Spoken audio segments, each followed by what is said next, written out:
Welcome to the JCS Preferred Partner Series.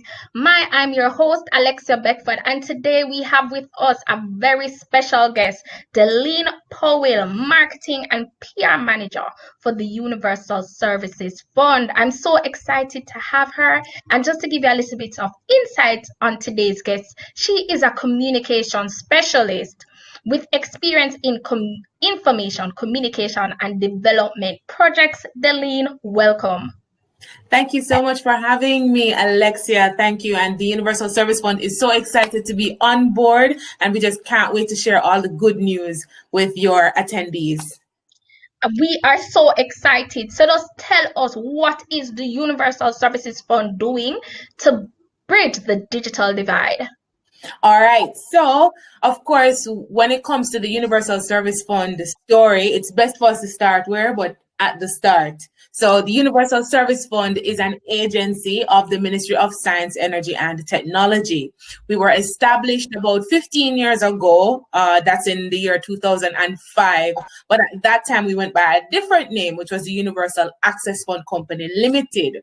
Now, the main difference between that company and the entity that we are now is that initially, when we were speaking about connectivity, there was a time where I'm sure many millennials and, the Gen Zers may not believe this, but there was a time when what we were really pushing for was access as it relates to telephone access. So persons having phone service right across the country.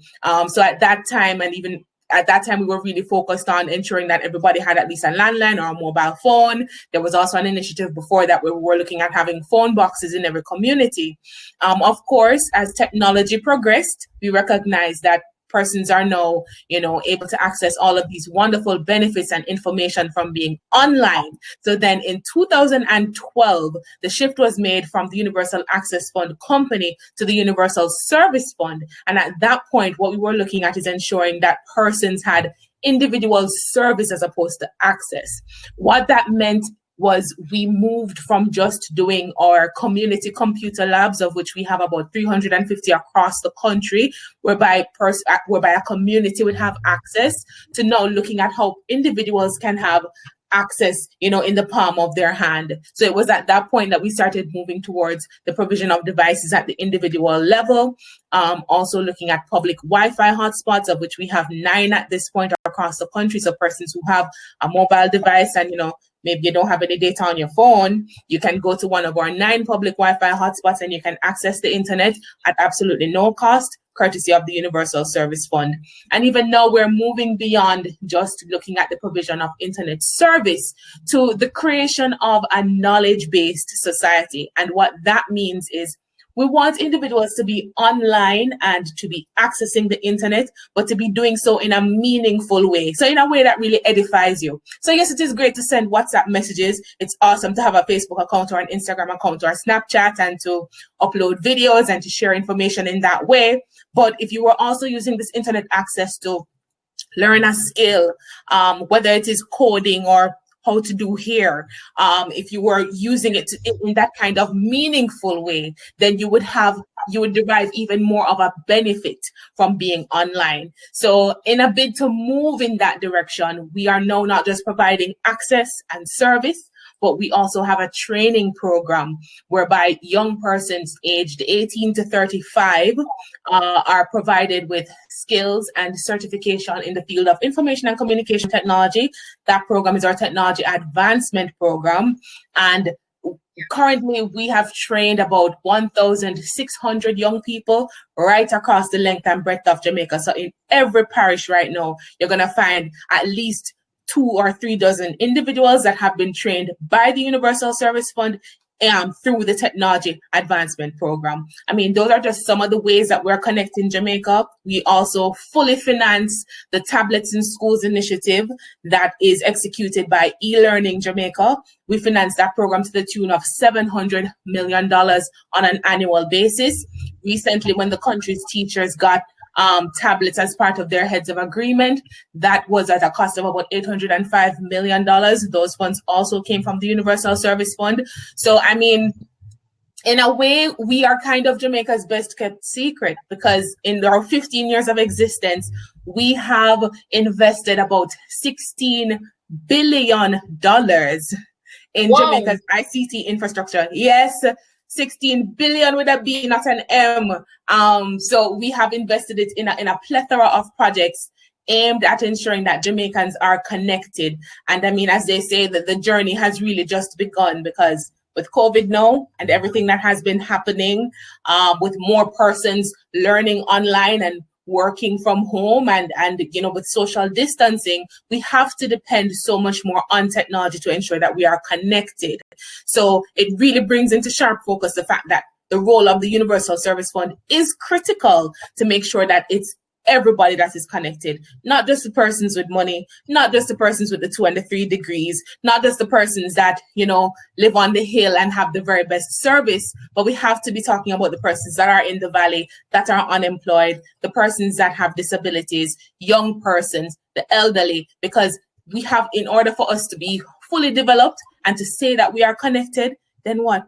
Everybody has to be connected. So that's the dream. You mentioned a lot of points, and I'm sure our viewers would like to know more about the tertiary advancement program. So for example, if I have a MSME and I need some training, can I apply to the USF? How, if you know somebody 18 to 35 who needs this skill set now, how can they apply? What do we need to do? Okay, so the Technology Advancement Program, it's a 1-year initiative, and we're actually wrapping up our 2nd cohort now. So we're not taking applications for the Technology Advancement Program at this point in time. One of the ways that individuals and companies can benefit, however, is when the program is actually being run, we have a cadre of trained young persons who we provide with a stipend for the period of the training program. 6 months of it is the certification, being in class, being trained by the Caribbean Maritime University, and also being trained by Heart Trust NTA. At the end of that 6 months, there's another 6-month period where we want those persons to get practical on-the-job experience. And so we look to place those individuals at entities in both the private and the public sector. And that is really where our partnership with the MSMEs would come in, because it's at that point now that we are looking for strategic partners that can accept our trainees, provide them with that practical experience, expose them to the work environment. Because a lot of these young persons, like I said, age 18 to 35, for them, it would have been the first time that they would have been in any kind of, work environment. So it's not just about, training and using their skills that they've acquired in ICT, but it's also about, business procedures and showing them how to operate within that kind of business space. So it's a fulsome program that's aimed at making them as well-rounded as possible. And the beauty of it is, for that entire time frame, the MSME does not have to worry about paying the individual, because we provide them with a stipend. So if there are entities that are open to, having our TAP participants on board, then definitely they can make contact with us, and we can see how best, that placement can be done. I love that, because I know many MSMEs, need that support, and definitely want to engage staff, but the budgets are a bit tight due to the impacts of COVID. No, just so we can inform other individuals, just name the 9 Wi-Fi hotspots in case persons on this webinar can inform others, because we know the challenges of data and the issues that many persons are facing. Yes, definitely. And let me just put it out there that if you're using all public Wi-Fi, guys, we're in the midst of COVID. I'm in this space by myself, so I'm not wearing my mask. So ensure that you wear your mask, you sanitize, you do what you have to do, and you move along. So now that we have gotten that out of the way, our Wi-Fi hotspots, which I've said is 9 of them. So we have a Wi-Fi starting in Kingston and St. Andrew, we have free public Wi-Fi at Devon House, which is right there on Waterloo. Then at Emancipation Park, we have Wi-Fi in Mandela Park, which is in Halfway Tree. St. William Grant Park, downtown Kingston, and then Olympic Way right along that stretch of roadway. Now, as we journey out of Kingston, we also have free Wi-Fi currently in Maypen, Clarendon. That's actually the baby of the family. That's the newest one that we've established, and so far we have been getting rave reviews. You can look out for the launch, the official launch of that, which will be taking place in the second week in November. Further from Clarendon now, we have public Wi-Fi at the Cecil Charlton Park in Mandeville, Manchester. Then we have Wi-Fi at Junction Square in St. Elizabeth, Breadbasket Parish. Moving further along, we have Wi-Fi in St. James, particularly in Montego Bay, right by the Civic Center in Montego Bay. So that's all 9 of them. And then we have another 4 free Wi-Fi hotspots that will be coming on board before the end of our financial year, which is by the 31st of March. And those are in Chapelton, also in Clarendon, Port Antonio in Portland, Anata Bay in St. Mary, and there's one more in Ocho Rios, St. Anne. So our aim is to eventually have at least one free Wi-Fi hotspot established by the Universal Service Fund in each parish. And then from there, we're going to move down to the growth centers and the towns so that at least everybody in the country can get a little touch and a feel of the USF through that free Wi-Fi Connect JA initiative. Great, great. No, I saw some news where you had a research grant, $45 million. And, I'm so excited. What are the requirements? How do you apply? What is happening, Deleen? You're Jamaica's best kept secret. Let us know. I know. So we have $45 million available for this financial year, Alexia. And I must say a very big thank you to the Jamaica Computer Society for helping us to get the word out there. You guys also had a speaker at our launch that was held earlier this year. So I really want to big you guys up and thanks for the support and spreading the word. Enough love on that front. So as it relates to the ICT Tertiary Research Grant program, we have $45 million available. We are looking to finance at least about 3 research initiatives, and this is in the arena of information and communication technology.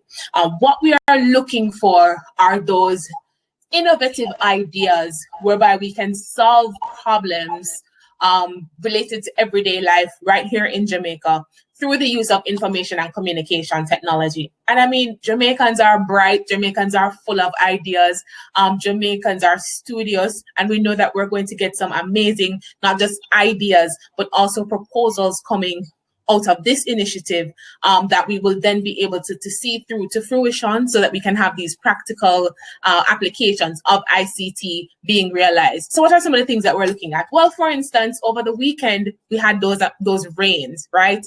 There was a lot of rain, lots of flooding. There are a lot of, unfortunate things that would have happened on the weekend, landslides, slippages, and so on.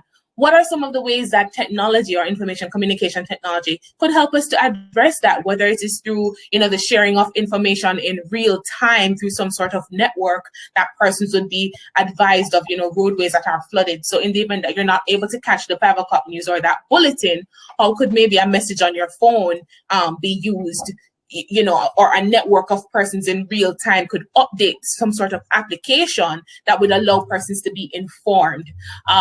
We're looking at things like traffic, we're looking at education, of course, and this marriage of education and technology is even more so important now because we're in the midst of COVID and there are many parents that have to contend with homeschooling. So it's looking at our current reality, the ways in which information and communication technology can solve some of those problems. And then, of course, once you have those proposals and you come to us, then we can, work out a way to say, all right, this is how we can move forward. So we are looking for individuals who are enrolled in either master's or PhD programs who are seeking to undertake research in information and communication technology. We are also looking at research groups as well. So if you're a part of a research group and this is something that you think you'd like to take on, then definitely make contact with us at the USF and we can take you through the process and take it from there. Originally, we were scheduled to close things off by the 2nd of October, but because of the responses that we've been getting, and there's a lot of rich discourse that's been happening around this initiative, we've decided to extend it until the end of this month. So you actually have until the end of October to submit that proposal to us regarding your research idea, and we'll kind of take it from there. Okay, great. So just reminding our viewers that if you have an idea that is going to solve a real life situation with the application of ICT, apply. It's 45 million. If I had a case study, I would be applying to get some of these monies. Trust me. If I were MSME, I would be applying to the USF for interns to come in and help build my business. These are exciting times, and we know many of you need help. So use the resources provided by the USF. Now, Deleen, I'm excited because I am excited too. USF is a sponsor of this year's BizTech Summit and Knowledge Forum, 21 days away.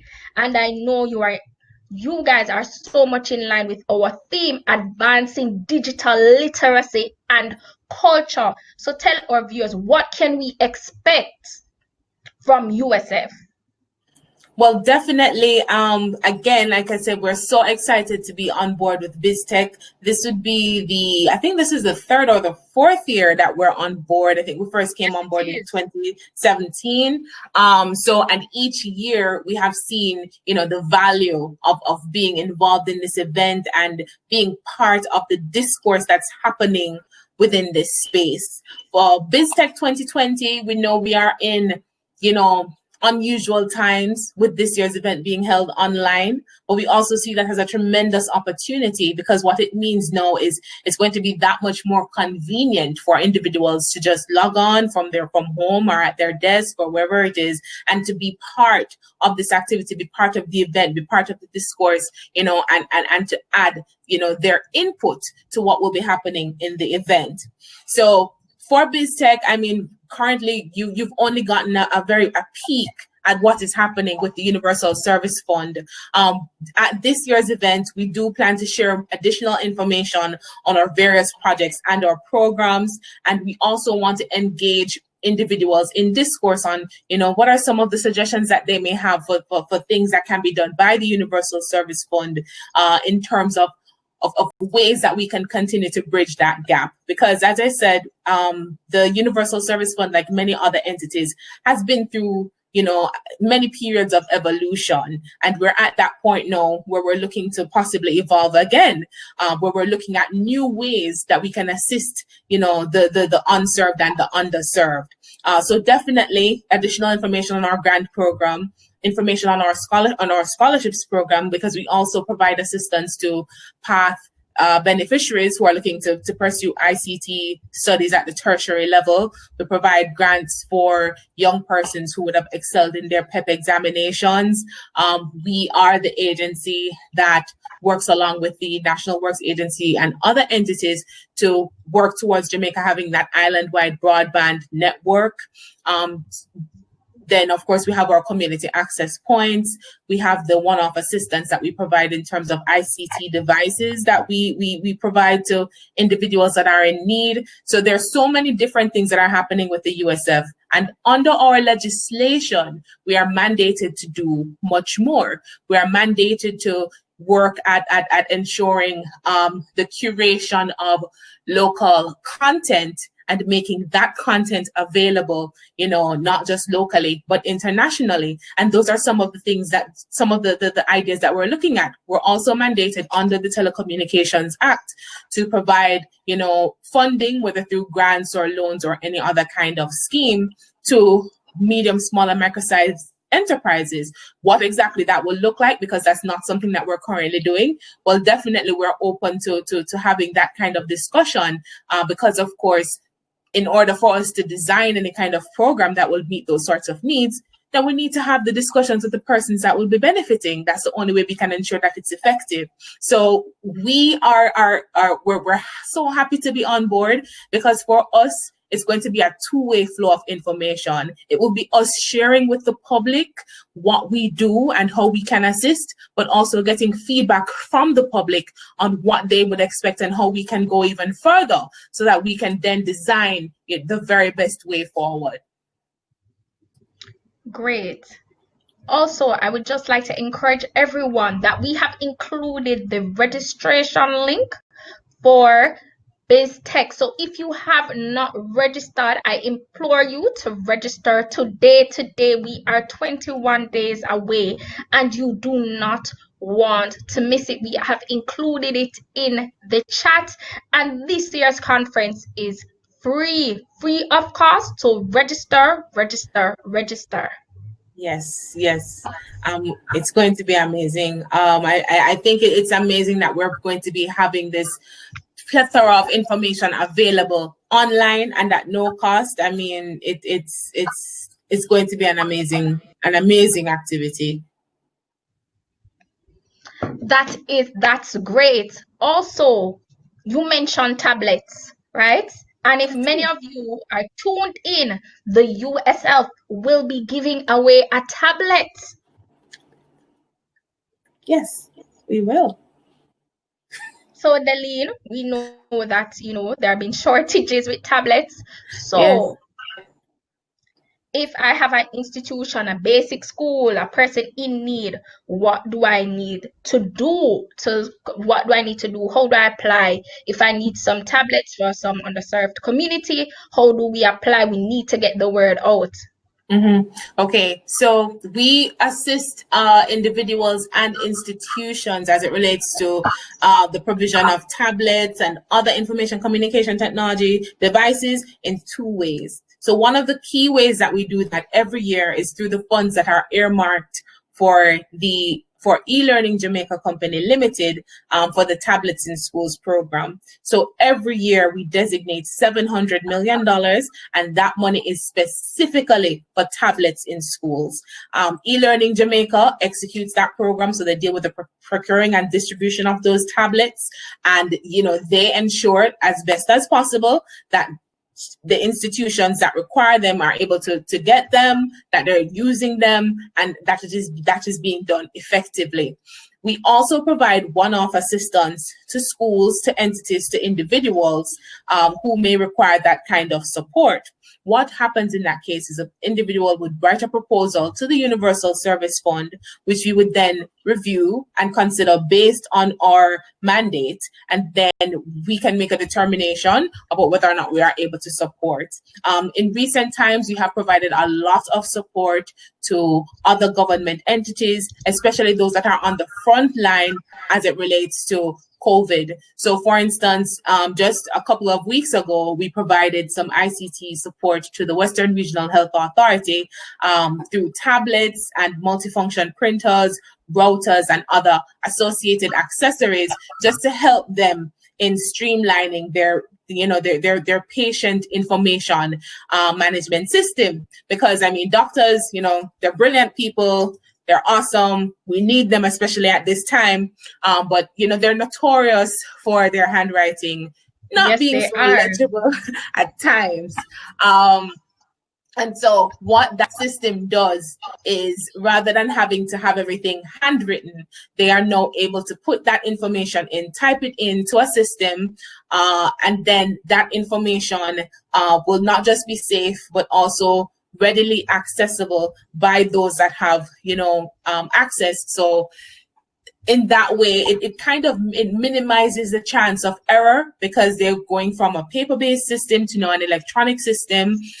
So that makes it much, much more efficient, much more effective. And of course, in light of COVID too, you definitely have to ensure that all of your I's are dotted, your T's are crossed, so that you are 100% prepared and ready and able to assist individuals in the very best way possible. And one way of doing that, of course, is to make sure that in taking your record and taking your information, that's being done in as efficient a way as possible.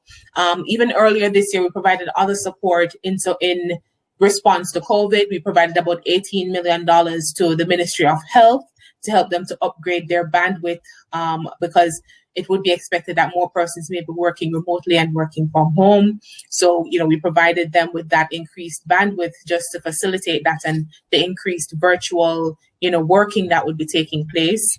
We also provided ICT support to the Jamaica Council for Persons with Disabilities, through computers, printers, that kind of thing. So really, if you have a need, write into us, we review it, consider it, and then we take it from there. Okay, great, Deleen. Now, everyone, it is giveaway time. So, Deleen, what is the question? So one of our lucky viewers is going to win a tablet. All right, awesome. So we have been talking quite a bit about the Universal Service Fund, about our projects, about our programs. If someone can tell me where you can find 6 of our free Wi-Fi hotspots, then you may very well walk away with a lovely tablet courtesy of the USF. So where can we name 6 of our free Wi-Fi hotspot locations? That's the question. That is the question, everyone. And if you have been listening keenly, you would have heard 6 out of the 9 hotspots. So yes, please answer in the chat. We definitely want to give away this tablet today. So we're looking out to seeing your answers in the chat. Yes. So remember, we have a Wi-Fi hotspots in St. Kingston and St. Andrew, in St. Elizabeth, in Manchester. But tell me where they are, exactly where they are, and name 6 of them and walk away with a lovely prize. Name 6, everyone. I am seeing. Whoa. Listen, everyone, you have to name 6, not just 1. You have to name 6. I need to see 6. I'm seeing 1 and 2, 6. We need to see 6 people, not 1. So, while persons are able to, come up with those ideas or those answers, I just really wanted to talk a little bit more about the Technology Advancement Program, because we've trained 600 young people this year. We trained 1,000 young persons the year before, and just looking at the impact that program has had, it's been phenomenal. Most of the young persons in that program, when they came to us, while the aim was certification, so to get that certificate from the Heart Trust and from the Caribbean Maritime University, for most of them, the first certificate that they ended up getting through the program was a birth certificate, because we had persons that joined the program that did not have, their birth certificates, persons that did not. And of course, without a birth certificate, there are so many programs and services that you are unable to access because, under law, the government really doesn't know that you exist. And so we have young persons that, would have gotten their birth certificates through the Universal Service Fund in terms of as part of the program, would have gotten their very first piece of identification, whether it is a voter's ID, or for many of them, it would have been their passports. Because one of the things that was mandatory under the program is that payments in terms of the stipend, the weekly stipend, would be made to their bank accounts. Now, of course, if you don't have a birth certificate, you don't have a bank account. And so, we had to work with these individuals to have them understand the importance of being part of civil society in that regard. And so, while it's great for us that a lot of them would have successfully completed the program, and we are excited about that and happy about them getting that piece of paper, we're also very proud of them, for taking that step in terms of getting these things that for many persons may seem commonplace. For a lot of persons, it's just standard that you would have a birth certificate because, to enter school and to do this and to do that. But we have to recognize that that's not the reality for many Jamaicans. And so before we even think of bridging the divide in that regard, we have to address some of those basic, issues, some of those basic situations, so that we can build that foundation for them to then, further empower themselves. And so we are definitely open to other entities that may be, willing to have similar programs, willing to have similar kinds of training initiatives, so that we can partner to see how best, these kinds of activities can be undertaken. Because, there's a real need out there that goes beyond just access to the internet. So there's so many different things that must be addressed as we're seeking to address that huge, problem. Yes, there is. So, Deleen, we have been receiving a number of responses. Awesome. So I see a lot of persons were just saying one. And as I said, if you just name one hotspot, you did not answer the question correctly. You should have stated 6 out of the 9. And we are going through the answers right now to determine who is the winner of the lovely tablet. Oh. From the Universal Service Fund. Yes. And let me just make sure, if you have not won, if you do not win the tablets, and you know someone or community that is in need of tablets, Deleen mentioned earlier that you can apply to them and state where the need is, and they will do their best and assist you. Their contact information is on the slide. Yes. They're bridging the digital divide, so the contact information is there. So Deleen, I'm asking you to just choose our winner. What? Choose the winner right now? Okay, let's go into the chat. All right. So, all right, Mandasi Karine says, hold on, let's see.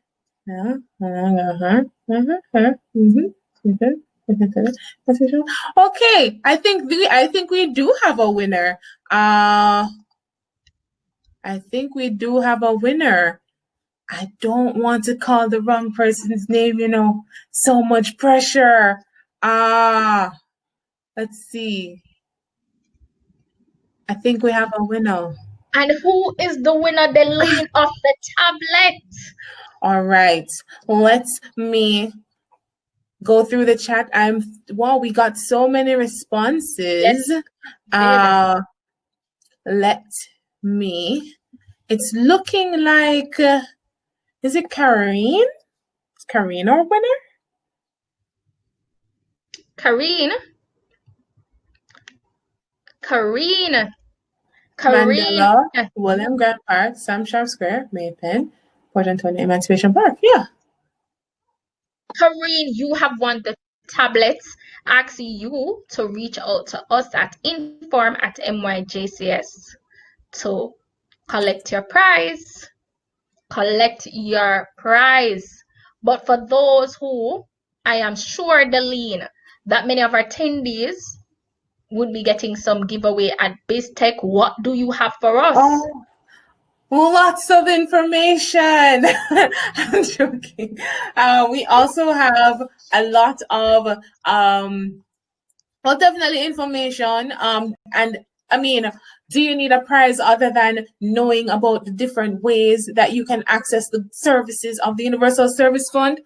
I don't think so. But for those of you who may need things other than that, we'll have one or two, of the water bottles, the pens, that kind of thing. But more than anything, we're going to have the application forms and and persons who will be able to assist in terms of providing you with information on completing your applications for our, for our technology advancement program, for our public Wi-Fi for our community access points, which are our community computer labs.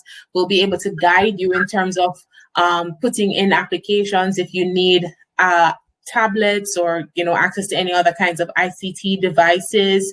And definitely for our scholarship programs and our grant programs, we'll be able to provide you with a wealth of information on those initiatives. So we are here and we are available and we're able to provide you with all of that information. So we're really, really looking forward to speaking with each and every one of you about this activity. Okay, that's great. No, we will be having some giveaways at BizTech. So I am imploring you to register. We'll be having some amazing talks on data privacy, on blockchain. So many things are coming up for BizTech, and I'm just reminding you of our theme: advancing digital literacy and culture. The link is in the chat. So if you have not registered, we have some amazing sponsors. USF will be there, NCBT Tech, InCost Services, JamPro, Innovate 10X, to name a few. We have a wealth of information. So just a quick review. If you have an MSME, you need assistance, you want trained individuals, contact USF. We have included their information in this slide. Inquire about their tertiary advancement program. If you are part of a research group doing your master's or your doctorate and you can solve a real issue using ICT, I'm imploring you to apply today. If you're in a community that is underserved, Deleen, who can we reach out to? The Universal Service Fund. Reach out to us, email us at marketing@usf.gov.jm, or you can send an email directly to our CEO at ceo@usf.gov.jm. We will review and we will take it from there. So we have gotten a wealth of information, but if you have joined us and you're not on our mailing list, you need to join us. You need to become a member of the JCS. What are you waiting on? We have many opportunities like this and we are ready to serve you. I'm imploring you to join, become a member of this organization. What are you waiting on to become a member? You need to join our organization so you can get this wealth of knowledge and find out what is happening in this ecosystem. You need to join, you need to be a member, you need to be on our mailing list. Yes. What are you waiting on? What are you waiting on? What are you waiting on? Deleen, what are they waiting on? What are you waiting for? Join today. Join today. Join today. Join today. Deleen, I can say it has been just a pleasure having USF as a partner with BizTech for all these years. And as I said again, we are 21 days away from the BizTech Summit and Knowledge Forum. We are including the registration link. It is free. Tell a friend to tell a friend. Look on our social media platforms. We are on LinkedIn, Instagram, Facebook. I know definitely you can find some information on the USF Instagram as well and Facebook pages. Yes, definitely. Our handle is USF Jamaica on all platforms. So you can look for us on Facebook, on Instagram, also on Twitter. We share information via those platforms. Yes, so there you have it. The USF serving the community, serving our society. So if you didn't know, now you know. And I'm saying join our mailing list because this recording and the previous recording will be sent out to our mailing list so you can replay. You can register for BizTech. You can register and become a member. You can look on USF social media platforms as well as JCS social media platforms for further information. BizTech is 21 days away. What are you waiting on? What are you waiting on to register, to bridge the digital divide, to learn more? And it is free. Our gift to you this year's conference is free. What are you waiting on? Deleen, it has been a pleasure. Thank you. Having you here. It's been my pleasure serving you and being your host as well. Let me just remind our viewers, we have our upcoming next preferred partner series is October 30th, 12 to 1. Look out for that. Check our social media platforms. And as Deleen said, what are you waiting on to become a member? Join Deleen, today. join today. Thank you. Join today. Join today. Join today. It's been a pleasure. Thank you so much for tuning in. I'm your host, Alexia Beckford. Keep safe, wear your mask, and 21 days. What are you waiting for? Register for BizTech. Yes. Right. Thank you. Thank you too. Take care. Bye.